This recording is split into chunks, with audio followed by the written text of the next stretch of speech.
Well, hello and welcome to this week's Coffee Club. Myself, Robert Grieve. With me this week is Gareth Law. It's not Bill Leckie. Gareth is much taller and younger than Bill. Bill's cried off sick this week. So we are currently down in Birmingham for ahead of tonight's Champions League match between Aston Villa and Celtic. Thoroughly looking forward to the game. We were at Villa's press conference yesterday, Celtic as well. And Gareth, we're looking forward to what should be a good European game, a great European game. Yep. I think a lot of people are looking at this as though it's a sort of not a dead rubber, but Celtic assured their passage through to the playoffs last week, and I think people sort of thought that was job done. But I think if either team win tonight and there's the right results elsewhere, both teams can still make it through automatically to the last 16, which would be massive. So I think whilst people are, some people are thinking, as I say, everything's done, and this is a game where Celtic can just go and enjoy themselves, come down here. England v Scotland game, I still think there's plenty on it. I think as well there's a monetary value there as well, that if Celtic did get that win, and if I think 7 results go their way tonight, I think it's something like £9 million they'd get for getting through to the automatic, or getting through automatically. So I think there's that as well. What do you make of the new Champions League setup? There's a new format this season that everyone's had to just accept. The UEFA have changed it. They've put more games for clubs to try and bring more revenue, which undoubtedly it has done. But talking about this recently, we're at the games tonight. There's so many permutations of what could happen. I think if you're watching the game at home, watching the games at home tonight, you're going to have a real grip on what's going on. But there's so many different things that could happen in different games that I think it's going to be very difficult for the fans actually at the game to keep up with what's going on, especially Villa fans tonight, they may be in top 8, they might not be in top 8, and it could be determined what's happening elsewhere. I like the new format. I think the old format, I didn't dislike the old format, but I think it wasn't until this new format came in that I think it did need freshening up. I think it did need something done to it to try and keep the threat of that breakaway Super League at bay. I get what you're saying about fans being at games tonight, perhaps not knowing how things are looking, but I think we all know now the Champions League isn't just about the fan in the stadium anymore. So I think it's great. I mean, look at Celtic losing 7-1 to Borussia Dortmund. With the old format, there might have been no way back for them after that. They'd have had to have played them home and away and things like that. I just think every week it's a new team, and I think personally it's worked. Yeah. We were talking to Brendan Rodgers last night, and he pretty much confirmed, we did confirm for the first time, that Kieran Tierney will be joining the Celtic in the summer. We brought that news to you. Dermot McGregor in our place broke that story a couple of weeks ago that Celtic wanted to bring Kieran Tierney back. It's going to happen in the summer, absolutely, definitely, but there's got to be a chance it's going to happen before the deadline next week, because Celtic are in desperate need of a left back. They've got Greg Taylor obviously still there, but Alex Valle returned to Barcelona. He's going to go to Como, we think, for a second loan deal for the second half of the season. Celtic need a new left back, and for me, Brendan Rodgers very much put it on the Celtic board yesterday by saying that he wants it done. I think Kieran Tierney will be coming back for the second half of the season to Celtic, and what will be a sensational return. Gareth, what do you think of it? We've spoken about Kieran Tierney on his own right in terms of coming back, but do you think it will happen? Do you agree with me? Do you think it will happen before the weekend, or before the deadline? It's obviously not just about what Celtic want or what Brendan Rodgers wants Celtic to do to make it happen. Arsenal have got Andrei Zinchenko as well. Yeah, they're looking to potentially offload him, aren't they? Well, so that's maybe their priority ahead of Tierney. Atletico Madrid and I think Borussia Dortmund actually have been linked to him, and from what you see from stories coming out of London, only one of them could be allowed to leave. So I thought it was fascinating the way. It was interesting the way Brendan Rodgers spoke about it last night, wasn't he? He kind of didn't throw it out there, but he openly spoke about Kieran Tierney for the first time, and then that obviously begged the next question of when is it going to happen?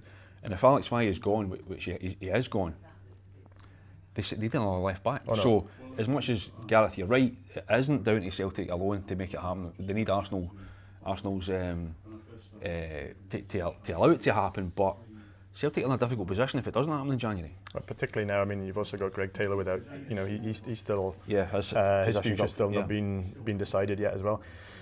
I think Celtic fans would love him to come back for for the second half of the season, particularly on the back of Jota coming back as well. It's like putting the band back together. And but I did think it was fascinating how, as you say, Brendan Rodgers brought that into the conversation last night, but also only took it so far, and then at one point kind of closed it down. Which is very good at Brendan Rodgers. Totally. As I said before here, Brendan Rodgers, and we always call him by his both names, he doesn't ever say anything by accident, does he?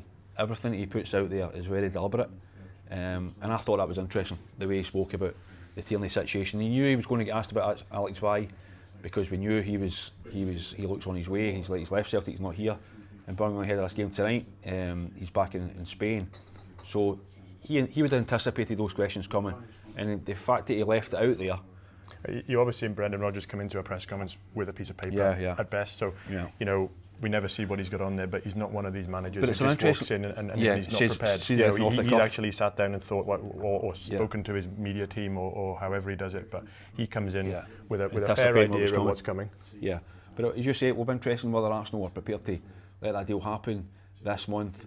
I do think with Tierney though, I think great player on his day, but I think there is a risk whenever he comes back that the injury history he's had at Arsenal, you just want him to get a run of games. You just want him to be that Tierney of old. Not for Scotland as much as anything, because we've all seen how well he's played for club and country, and you just hope that when he comes back, it doesn't become an expensive, not gamble, but an expensive signing, and he's in the stands more than he's on the pitch. And then they've also got the other problem then, if he's not playing, who's the left back who is? Yeah, you're right, you're absolutely right. We actually mentioned this on the podcast a couple of weeks ago. I think it's a fantastic signing. I think it's a no-brainer for Celtic in many respects.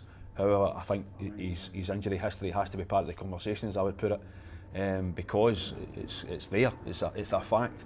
And also, I mentioned at the time, and I stand by it, I do wonder if Kieran Tierney comes back to Celtic. When he comes back, he's come back in the summer at the very latest, what that's going to mean for his Scotland career. I do wonder, when he's still only 27, he's arguably got his best days ahead of him, but because of that injury history, I do wonder if that's something that Brendan Rodgers will speak to him about.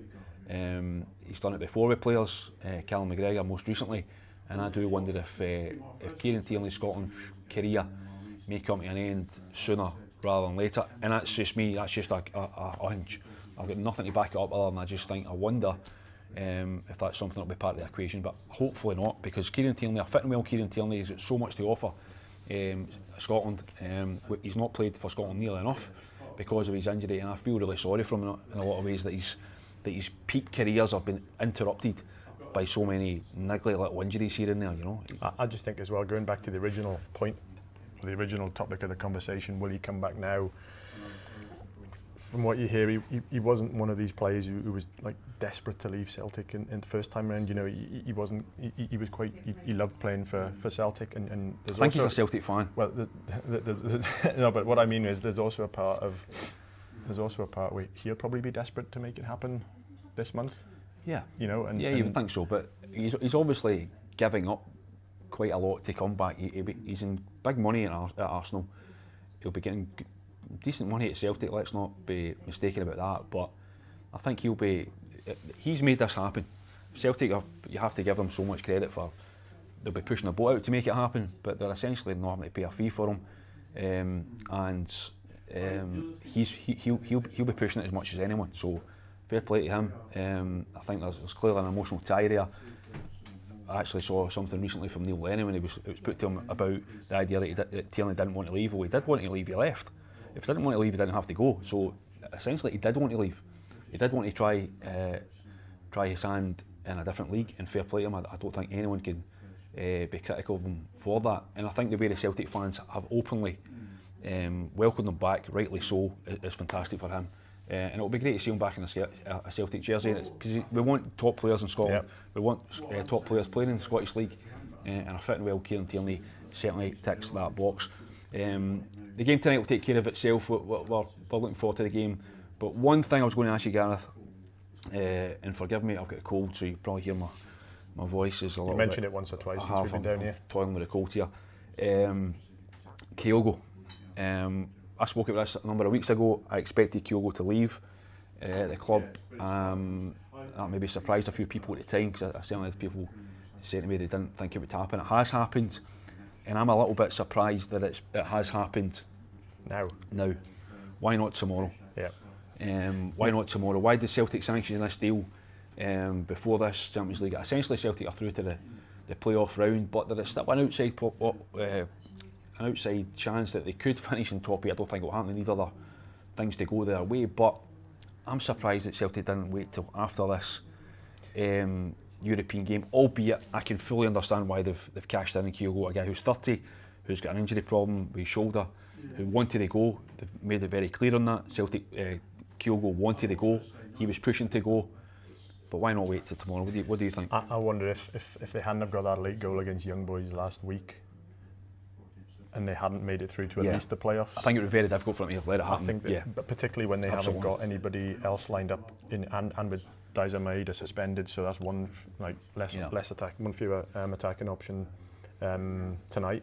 So I think that late goal changed everything. News of his move broke in the minutes after that game finished last week actually, and like you, I'm not surprised they've sold him. I think I'm surprised he's gone to Rennes. I'm surprised he's put. He wanted to go to a club that could be in a relegation fight in France this season, and he's left what he had at Celtic for that. But like you, I can see the merits of selling him now, and I think some of those merits are the reason he hasn't gone to England. He's like too old for England. He's got the injury history that we all know about as well. Great player, obviously, and he will be a loss. Celtic must have someone lined up, Gareth. Well, we asked Brendan Rodgers about it last night, and he absolutely said, we need a striker and we will get a striker.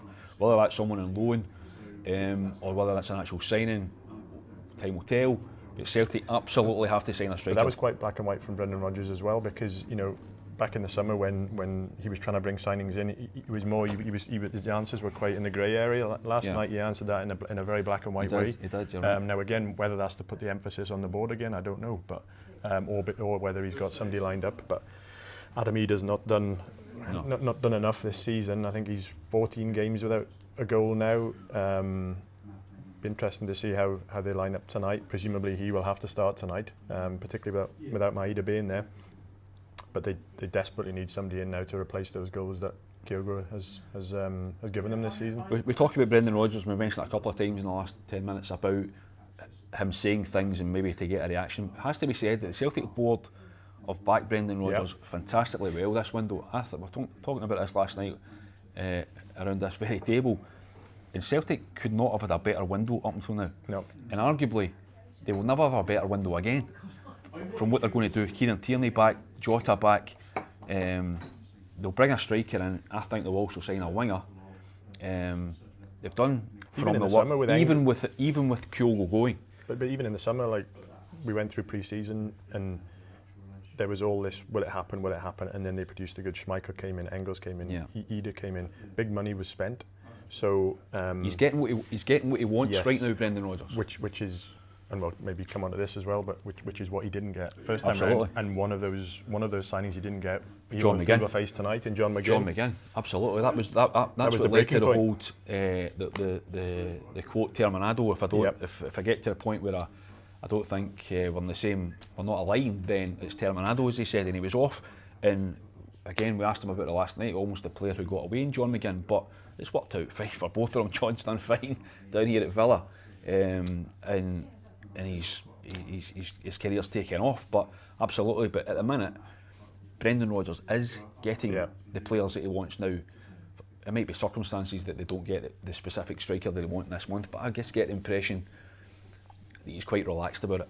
I think the fact that they've let Kyogo go tells me that they're quite confident that they'll get a striker in of quality. I think £10 million for Kyogo, as we've said, at his age, with his injury history, a great deal. It's a great deal it's as no well. Brainer. And getting Jota the other way. Honestly, we spoke about it here, myself, Bill, I think it might be David Friel as well, spoke about it a number of weeks ago, and it was just, for me, everything was pointing to Kyogo being sold. Everything was pointing to it. I wrote about his body language at the Ross County game, and Brendan Rodgers actually then kind of spoke about that a couple of days later, and he's just kind of joked about it. But for me, it was certain it was going to happen, and it was no surprise to me that it has happened. I know there was the link with the MLS, but for me, it was going to be Europe. I actually said that here. But no, for me, Celtic have done the right thing. Yep, I don't think it's great business, but as I say, they've been smart enough to move to when it's happened, they've brought in Jota. So the Celtic fan, there's no negativity there whatsoever.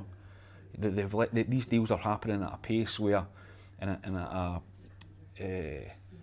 a way that there's no negativity. You know, every Celtic fan out there pretty much trusts Brendan Rodgers and the board in terms of what's happening next, and that's not always been the case. There's always been a little concern there. There's always been worry of what's happening. I think they've got full faith in the manager and the board that they're aligned and that they're doing things properly. I do think over the years as well, Celtic, what they've been good at is selling players when their stock has been high, which Rangers haven't done. You know, even you look at like a Morelos type.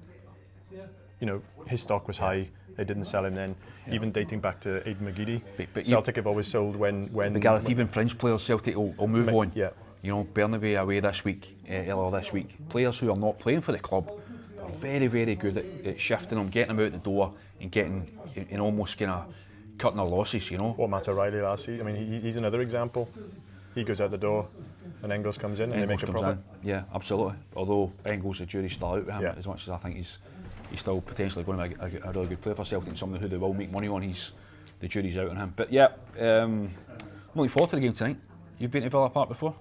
Long time ago. Did you? Long time ago, yeah. Great stadium, yeah. Proper football stadium. Yeah. We were there last night. We didn't obviously see it in it like we're going to see it tonight, but it's one of those ones where you're walking up to it, you can sense the history, you can feel it around you. In the press room, the photographs are teams of old that lifted trophies many moons ago. And a great training ground. We were out there yesterday. We did. We get welcomed. welcomed. We did. Yeah, we get picked up from the state. Thanks to Thomas Jordan, a former colleague of ours who's now the press chief at Aston Villa.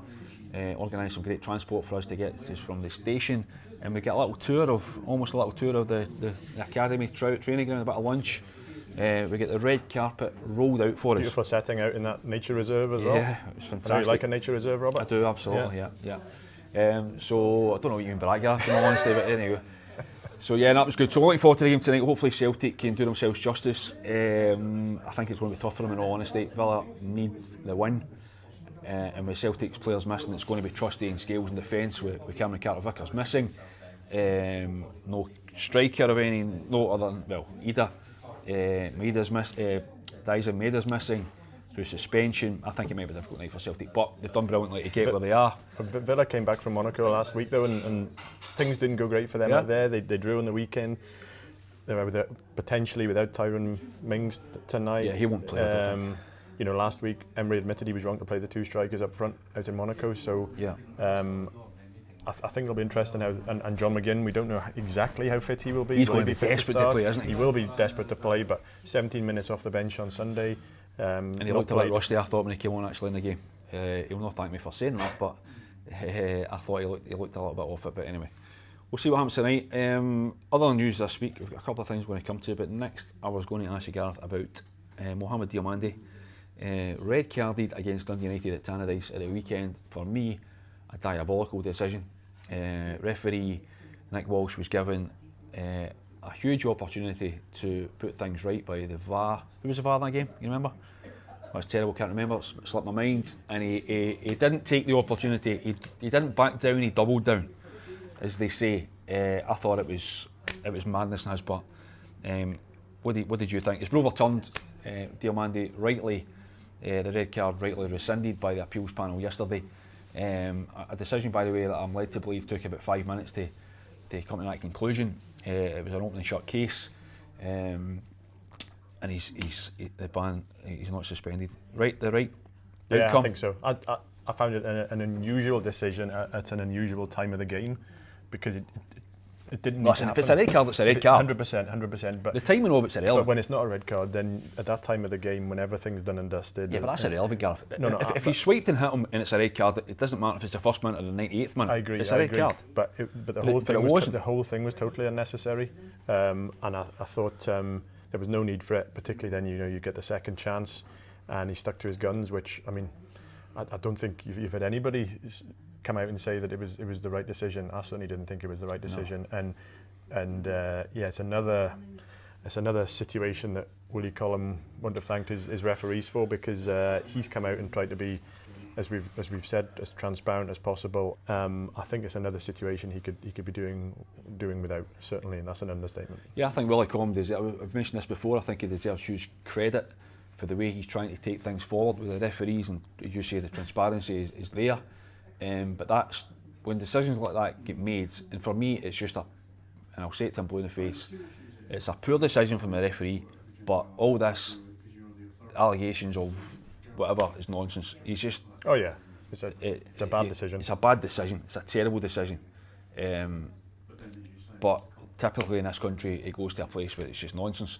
But it doesn't help the overall feeling around Scotland's referees, and you always feel they are just one mistake away from. It's never going to be perfect. Severe criticism, I mean, the referees aren't great, in all honesty, but they're doing their best. But also, it's been interesting, like with the VAR coming in now, for example, a referee can make a mistake in a game. He can get the VAR to sort of save his skin, if you like. If the VAR gets it wrong, the referee is still praised for having a good game, and the emphasis is now on the VAR, isn't it? And I do think that it's still not a perfect. It'll never be a perfect system, but when you get a second chance to see things on TV, like Nick Walsh did on there's the almost weekend, no excuse for it. No, because I think if you sat down 100 folk, whether it's football fans, journalists, ex-players, ex-managers, ex-referees, if you sat down 100 of them, a combination and a mixture of the lot, and you showed them that decision, how many do you think would say that was a red card? Very few. I think, if any. Yeah. So that's the baffling thing for me, that the incident happens and Nick Walsh has been told in his ear, listen, go and have another look at that, think you've got it wrong, which is essentially what's happened. You can break it down however you like and say that that's not how it works, and I've not heard the audio, but as soon as if I'm a referee and as soon as you're told, listen, go and have another look at it, that person who's sitting in the VAR room doesn't think it's a red card, and he's basically saying, he's trying to help you out, and as you're walking across here, you must be thinking, right, okay, I've maybe made a mess of this, I've maybe seen something that, or I've thought I've seen something which wasn't the case, to still double down on it, and I would love to actually know. We'll never get it from Nick Walsh. He's never going to sit down with us or anyone else and say, or with SFA and say, oh, I think it was a red card because of this. There must have been a reason for it. Well, there are some decisions that you could call, again, grey area decisions where it's an interpretation and two refs could have a different. Well, something like Chris Sutton's on the TV saying, oh, you can't swipe at someone, and right, which is true. If he's actually swiped at him, but there was context to that, even swiped up and missed, you're not allowed to do that. But come on, there's got to be a degree of common sense with these things. It didn't seem to be grey. That seemed a black and white call. And you talking about Nick Walsh not coming out and explaining his decision. I guess Willie Collum can explain it for his, on his referee's behalf, the way they've set it up this season. But it's a discussion for another day maybe. But referees coming out after games are the ones who feel comfortable to be able to do that. I know there are some who would like to be able to speak. Yeah. In fairness, if Nick Walsh was to walk into a press room after that game, and everyone's basically saying to him, "What are you doing?" then he's only going to make matters worse for himself by saying, maybe not. If he can justify his action, if he justifies it, and maybe he does say something that maybe he's sitting right now saying, "Oh, everyone else is wrong. I'm right because of X." And if he could say that after the game, would it nip it in the bud? Yeah, maybe it wouldn't nip it in the bud. There would still be a discussion on whether it was right or wrong. Yeah. There'd still be a fallout if he's then overruled. Yeah, but you can't imagine Willie Collum, and by the way, other referees watching that game on Sunday, and as it happens going, oh no, this is not what we need. Here we go again. You know what I mean? If it happens before VAR, then referees make mistakes. When they're getting a second look at it, he's getting to see the monitor, he's getting to see footage of it that we've all seen, and he's still coming to that decision. It's baffling. But listen, I'd still stand by that he's an honest guy. I don't 100%. Think for 1 minute any of our referees, as some would make out, are corrupt, bent, cheats, whatever. I'm not having that at all. If we believe that, we might as well pack up and go up the road. So I'm not having that whatsoever. But it was a bad decision. I think Philip Clement spoke pretty well about it after the game, in all fairness to him as well. He was furious with it, but I think he probably knew at that point it would get overturned as well. So as much as Rangers were furious, and rightly so, the right outcome was always going to be determined. Yeah. So there you go. Also, while we're down here, and another talk, it's been a busy week for Scottish football. Lots to talk Bill about. Leckie disappears for a few days. We get to stand in here and we've got so much to talk about. Stuart Kettlewell, a guy you know well. What have you made of that one? He decided to resign this week. Under a bit of pressure, it seems, not for the way Motherwell were sitting at the table, has to be said, and in a good place on paper. But he's been getting a bit of criticism, a bit of stick of late. Oh, there we go. Thanks very much. Right. The cakes are finally arrived. He's been getting a bit of stick of late, and he decided enough's enough. How do you make it?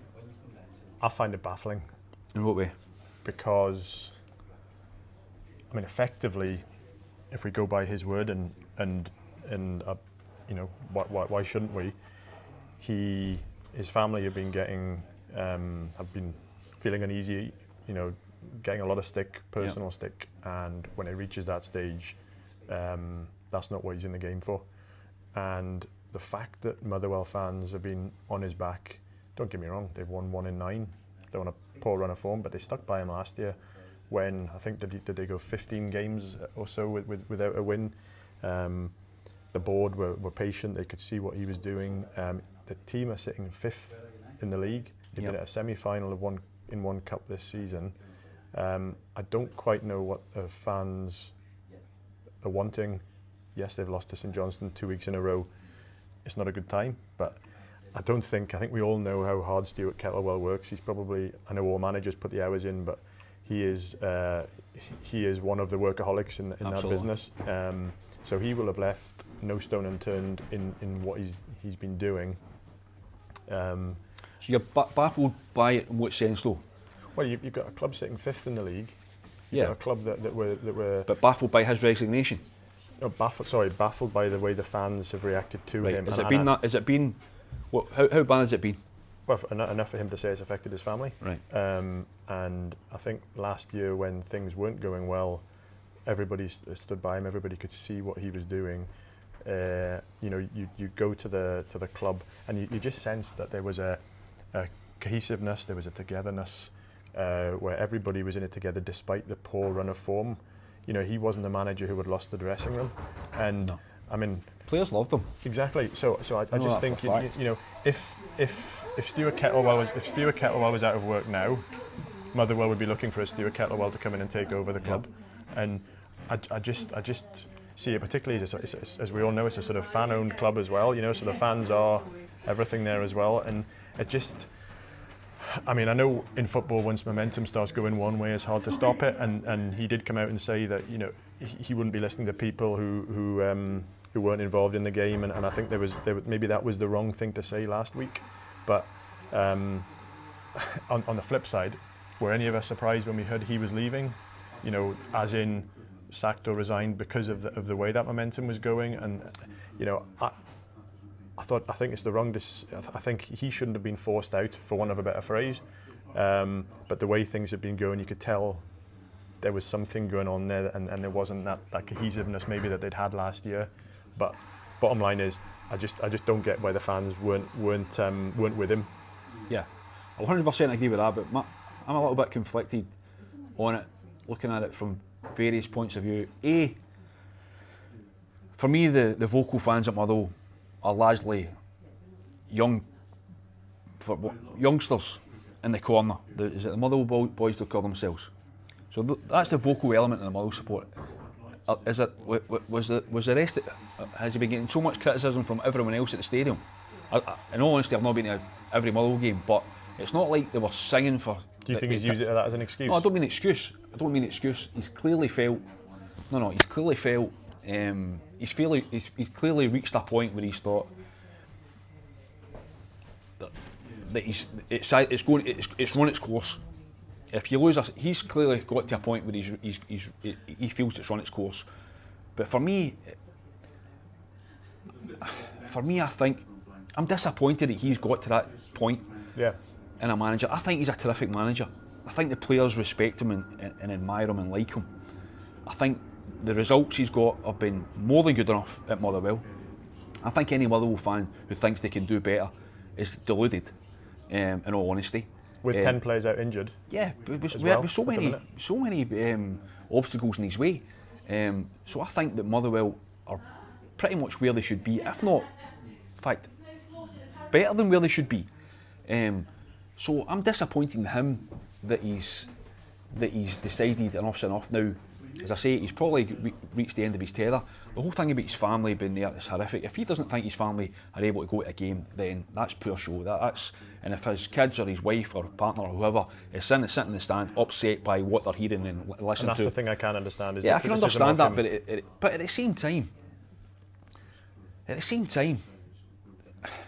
football's not all kind of sweetness and light, and I'm not saying that's right, that anyone should feel they can't go and support their husband or their father, their dad at a game. That shouldn't be the case. But, part of me is just thinking, can I dig down a wee bit, plough through it. You're a football manager. We don't know how personal it's been. I don't know how personal it's been. If it's really bad, I apologise, Stuart. I do. I genuinely do. I really feel for him. My first reaction when I saw the story was real disappointment for him, because this is a good job for him. I thought he was doing pretty well. You hear Motherwell fans, I was speaking to one or two last night talking about the style of football nonsense. Utter garbage, nonsense. Style of football. What is? Well, let's talk. They might be in the Championship next season playing great football. They're in the Championship. You know what I mean? That's what Motherwell and a number of other clubs are dicing with. But when he's missing 10 players. Exactly. Style of football doesn't come into it. It's getting 11 players on the park. Were Rangers fans complaining about style of football when Walter Smith took them to the European Cup final in Manchester? I mean, come on. I don't get it. Listen, every football fan out there wants their team to be playing open, attractive, tiki-taka football, blitzing teams off the pitch. It's not going to happen. You know what I mean? And what I would say, there might be Motherwell fans watching this. I know one or two. We know one or two Motherwell fans who might be saying I'm talking nonsense. They go every week, they pay their money, and what they were seeing was nowhere good enough, and they were finding it difficult, and they were right, fine. I'll hold my hands up. You guys pay your money. You're entitled to your opinion, but they have been on a poor run of form. They've been on a poor run of form, yeah. But I think you have to look at the overall picture, and as I say, I'm a little bit conflicted because I think the criticism is out of order of Stuart Kettlewell first and foremost. That's what I would say. If you're a Motherwell fan who wanted him out, or whatever, then kind of be careful what you wish for. You can go through any number of clubs. There's actually not that much between any of the clubs, any of the teams in the Premiership right now, so you could easily be, and maybe some people are saying, well, he's got out now because they're in 5th just now, but in a couple of weeks they might be 10th, so at least you can say, well, he left them in 5th. I don't buy that, but I just wish he'd a wee bit more stomach for the fight, in all honesty. And if he's got the end of his tether, which you could argue clearly he has done, then that's on him. And again, if his family, his wife, partner, kids didn't feel able to go to Fir Park or whatever and sit and listen to the abuse he was getting, then fair enough. That's for them. I'm not saying that's right, but I just wish you know what I mean. You're a football manager. Can I double down? You're talking about the board have backed him up until now when it was through a sticky point. Have they not got a right to say, well, wait a minute, you've done a little sticky point and we're backing you? Now, I know there's no loyalty in football, because if the board felt it was time for him to go, they would have emptied him. But the Motherwell players have been left. He brought a player in on the weekend. You know. So I just feel disappointed in it, and I wonder. And also, there's one thing I'll say as well. Stuart Kettlewell is a very emotional guy. You see it on a week-to-week basis in the dugout. I think it's great. In all honesty, I like to see that. Yep. I like to see a guy that's full of passion. He's honest, he cares about the job, he cares about his team, he cares about everything. He might lose the plot and lose the rag around and again. I don't have a problem with that. He's going to get him the odd suspension here or there, more than once, but I don't have a real problem with that. I like that about him. But I wonder if it's been an emotional decision. I wonder if the next morning he's woken up and thought to himself, do you know what? I should maybe have slept in that for 24 hours. Because we know he's someone who he is off the cuff in a lot of ways. I think he's a thinker, though. You think so? I don't think he will have made that decision lightly. I don't think that. I understand the emotional side. He's an emotional guy, isn't he? But it didn't. Yeah, he's an emotional guy, but you only have to listen to him pre-match, post-match. He's somebody who can articulate, and very much so. And I think I don't think he will have made that decision lightly. What I will say is, I presume when jobs come up now, it won't be long before he's back in the game, and I don't think he's somebody. I mean, he loves football, obviously, like we all do, and I think he won't be out of the game for too long. I hope not. I genuinely hope not. But equally, there's a lot of good guys who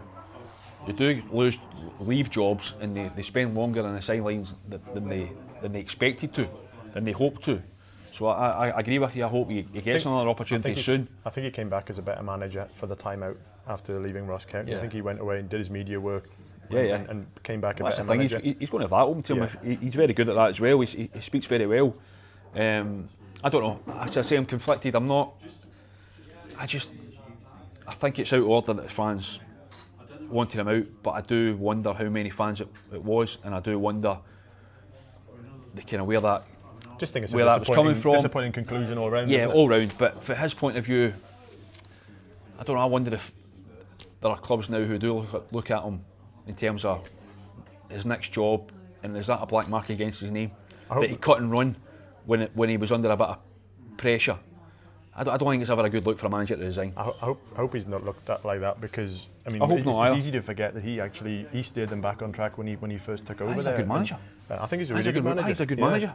You know, and so yeah, I hope he's back in the game soon, because I think he's he adds to the Scottish game when he's in a manager. And it'll be interesting to see what Motherwell will do next, because maybe there will be managers. I think it's a very good job, but you wonder, and guys who are out of work will pretty much go anywhere to get back in. But you do wonder if there's an element who maybe think twice about it because of, maybe not, I'm saying that, probably not. But it'll be interesting. Just finally, we're going to touch on briefly Aberdeen. Jimmy Tilleen, very briefly, Gareth. Is he dead man walking, or he's St Mirren 1-3 at Pittodrie? As much as I was actually quite pleased with that result, in all truth. That's a bad result for the Dons. I mean, I know there were boos and things on the weekend. I'm surprised it's been such a grown-up reaction until that point. Right. I'm surprised that hasn't happened before now, and everybody has seemed to have been, I don't know what the phrase is, more balanced until then. I know a couple of Aberdeen fans, but I know a little Aberdeen fan. He's about that height. Is he as tall as that? Aye, certainly. Not you, he's about that height, and he will be watching this. He's not exactly looking at this from a reasonable point of view. But he never does. No. But you think there's been a bit of reason there from Aberdeen fans generally? Yeah, I think it's been looked at as they've seen it as there's been a chase to bring him in, to bring the manager in. You know, they had to wait for him to come in. It's been looked at as a project. There's been too many managers coming and going, which hasn't helped the situation. He's been given the Miovski cash to spend, and he spent it, and he's been allowed to spend it in this window, which isn't a sign that the board are having second thoughts about him or he's about to get emptied. It's been an incredible. I mean, there can't have been many more turnarounds in fortune and results like we've seen at Aberdeen this season. He needs to get these new signings gelling. Up and running, I think, and the strikers have suddenly stopped scoring. His problem is in defence, wasn't it? As much as they've stopped scoring, which is the truth, defensively they're pretty woeful. Anyway, we'll see what happens with that one in the coming weeks. As I say, we're down here in Birmingham. Looking forward to the game tonight. Gareth was the one who ordered the cakes. You can just see them for Coffee Club this week. You want to talk through them? I haven't got a clue what they are. No clue what they are. A little selection of what they call them there. I forget what they're called. Anyway, you're the cake expert now. I know, I forget what they're called actually. Anyway, I need a lime sip as much as a cafe latte. Are you feeling unwell? I feel unwell. Not mentioned that. But that's us for Coffee Club this week. I suspect Bill Leckie will be back as usual next week, because Gareth we weren't too sure about. But anyway, thanks for joining us, and we wish Celtic all the best against Villa tonight. And we'll be back talking next week about Scottish football again.